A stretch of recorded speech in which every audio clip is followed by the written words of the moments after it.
ராதே கிருஷ்ணா. எல்லாருக்கும் நமஸ்காரம்.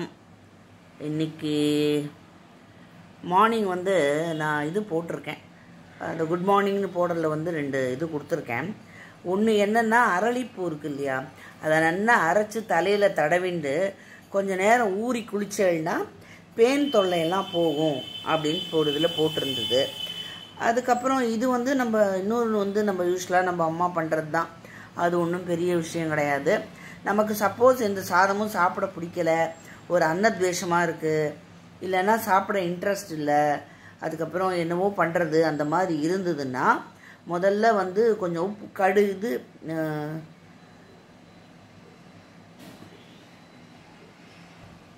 மணத்தக்காளிக்காய் வத்தல், சுண்டைக்காய், அதுக்கப்புறம் வேப்பம்பூ இதெல்லாம் நல்லா நெய்யில் வறுத்துட்டு, அந்த ஒரு நீங்கள் வத்த மிளகா வச்சுருந்தாலும், அந்த ஊறுகாய் மிளகா வச்சுருந்தாலும் டேஸ்ட்டுக்கு அதுவும் ஒன்று வறுத்துக்கோங்க. வறுத்துட்டு உப்பு போடாததாக இருந்தால் உப்பு போட்டுக்கோங்க. இல்லை சில இதுலலாம் உப்பு போட்டு வரும். அதனால் நீங்கள் என்ன பண்ணுங்க, அதை பார்த்து நீங்கள் வேணுங்கிற அளவுக்கு உப்பு போட்டுட்டு நல்லா சுட சுட சாதத்தில் நெய்யை விடணும்.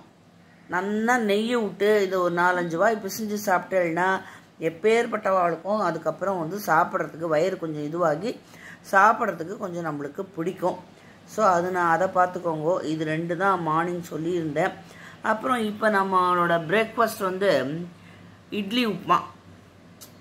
அதுக்கப்புறம் நான் என்ன பண்ணினேன், இதில் கொஞ்சம் மாங்காயும் போட்டு பண்ணலாம் அப்படின்னு சொல்லிட்டு கொஞ்சம் மாங்காயும் நறுக்கி வச்சுட்டுருக்கேன். அதுக்கப்புறம் மோர். இதுதான் இன்றைக்கி நம்மளோட பிரேக்ஃபாஸ்ட். இந்த இட்லி உப்புமா எல்லாருக்கும் தெரிஞ்சது தான். முதல் நாள் இந்த இட்லிலையும் பண்ணலாம்.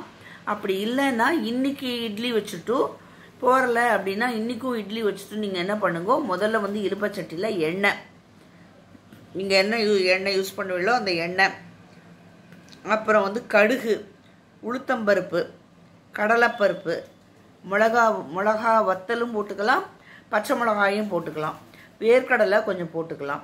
இதெல்லாம் போட்டுட்டு நல்லா கொஞ்சம் வறுத்துண்டு வெங்காயத்தை நறுக்கி வச்சுக்கோங்க. வெங்காயம் நல்லா வேகணும், அப்போ தான் நல்லாயிருக்கும். ஸோ நீங்கள் வதக்கி வேகலைன்னா கொஞ்சம் ஜலம் விட்டு வேக வச்சுக்கோங்க. கொஞ்சம் ஒரு அரை தக்காளி போட்டுக்கோங்க. ஏன்னா மாவு எப்படி இருக்கும்னு தெரியாது. மாவு புளிப்பாக இருந்தால் நீங்கள் போட வேண்டாம். மாவு புளிப்பு இல்லை அப்படின்னா கொஞ்சம் போட்டுக்கோங்க. கொஞ்சம் போட்டுட்டு அதுக்கப்புறம் அந்த இட்லியை உதுத்து வச்சுருக்கோம் இல்லையா, அதை நல்லா போட்டு இது பண்ணிவிட்டு அப்புறம் கருவேப்பிலையும் கொத்தமல்லியும் போட்டு இறக்கிடுங்க. கொஞ்சம் மஞ்சப்பொடி போட்டுக்கோங்க. அவ்வளோதான் நம்மளோட இட்லி உப்புமா. இட்லி சம்டைம்ஸ் பிடிக்கும், அது பிடிக்காத அன்றைக்கி இது பண்ணி சாப்பிட்டேன்னா ரொம்ப நல்லா இருக்கும். நான் இன்னும் கொஞ்சம் எக்ஸ்ட்ரா இது ஆட் பண்ணலாம் அப்படிங்கிறதுக்காக இது மாங்காய் நறுக்கி வச்சுட்டுருக்கேன். அந்த மாங்காய் பெங்களூரா மாங்காய்ங்கிறதுனால ரொம்ப புளிப்பும் இல்லை, இதுவும் இல்லை, ஸ்வீட்டாக நல்லா இருக்கும். ஸோ அதில் கொஞ்சம் மிக்ஸ் பண்ணி சாப்பிடுவேன். அப்புறம் பட்டர் மில்க். தேங்க்ஸ் ஃபார் வாட்சிங் my channel. Subscribe me. Radhe Krishna.